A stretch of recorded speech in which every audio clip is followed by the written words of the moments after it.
Je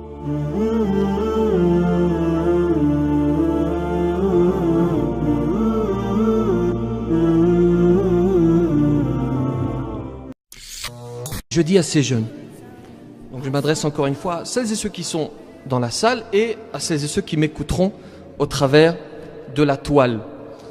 Pose-toi un instant avec toi-même et réfléchis. Et je jure rarement, mais je vais jurer aujourd'hui. Wallahi, par Allah, ce ne sont que des illusions. La drogue, l'argent facile, tout cela, wallahi, ce ne sont que des illusions. C'est éphémère, c'est passager. Ne subsistera que le regret. Si vous ne voulez pas m'écouter, écoutez celles et ceux qui sont passés, qui sont déjà passés par ce chemin, qui connaissent les choses et qui ont gagné des... Et d'ailleurs, je ne savais pas que la vente de drogue était si lucrative. Il y a un jeune homme qui est venu me voir, un repentier, qui m'a dit « Je vendais de la drogue, j'étais millionnaire. » Et il me disait « Et pourtant, je ne vivais pas dans le bonheur. Et pourtant, mon cœur n'était pas apaisé. Et pourtant, je craignais la perquisition. Et pourtant, je dormais très mal. Et je pouvais m'acheter ce que je voulais, mais tout se brisait. J'achetais une voiture, 2 jours après, elle se brisait. J'achetais le dernier survêtement. C'est un témoignage dont je peux valider l'authenticité. J'achetais... c'est-à-dire que ce jeune, on le connaissait, on le voyait avec des voitures, avec de beaux habits, etc. Alors qu'il n'avait pas de travail officiellement. Et il me dit, j'achetais des vêtements, ils se déchiraient.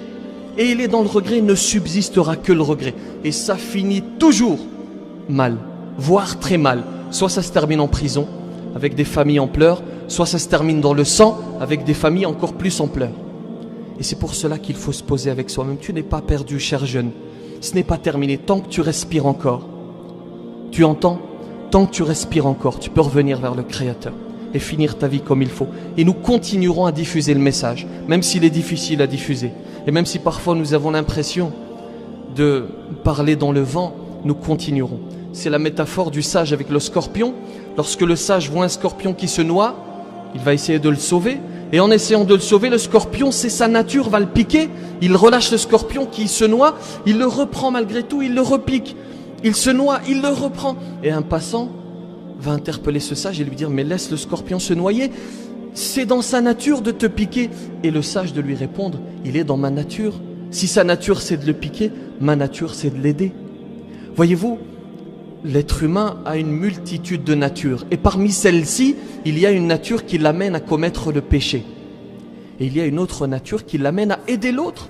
Et ce n'est pas parce que ces jeunes, pour l'instant, ont choisi de suivre cette nature qui les amène à commettre les péchés que nous devons délaisser cette nature qui nous amène à les aider, voyez-vous.